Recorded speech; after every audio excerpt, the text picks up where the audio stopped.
Guys, ako ay magluluto ng pata. Ayan, at lalagyan natin ng ng gulay na kadyos. Ito ay galing ng Iloilo, wala po ito sa Samar yata. At lalagyan natin ng langka. Ito ang ating sangkap. Yan. Luto na tayo, guys.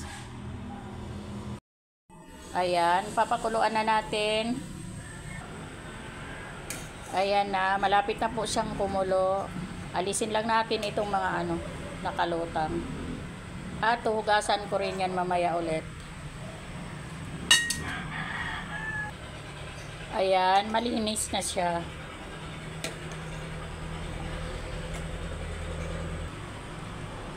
Okay na yan, malinis na yan.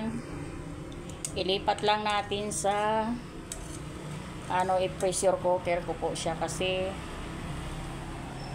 matagal po ito lumambot. I-pressure cooker natin.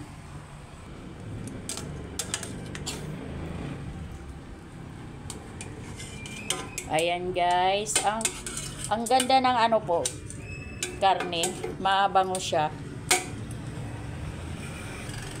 Ayan, pakuluin ko lang siya ng mga 20 minutes.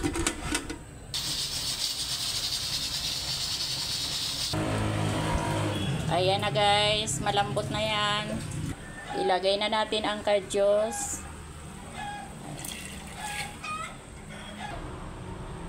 At ang mga pangpalasa natin, ito ay tanglad, sampalok, luya, kamatis at sibuyas. Isabay-sabay na natin sila nang lagay. Ayan.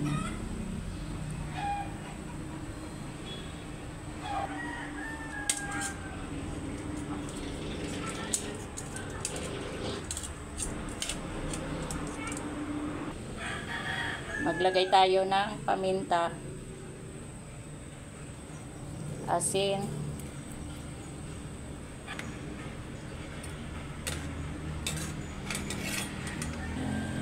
at ang ating langka.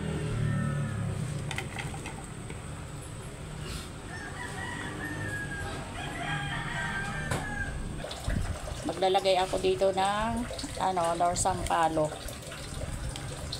Kasi wala pong walang batuan sa palengke. Dapat may batuan po ito, pero hindi daw po panahon ngayon.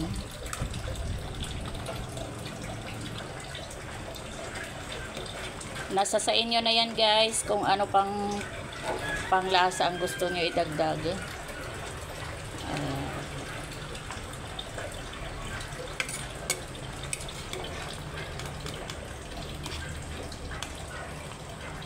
Ayan, guys, ang ganda po ng ng karne natin. Kailangan po pag namalingki tayo, piliin natin ang sariwa.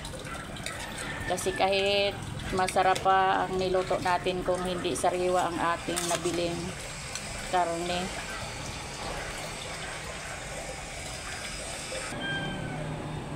At maglalagay ako ng dahon ng kamote. Ayan, talbos. Luto na yan, guys. Salamat sa panonood.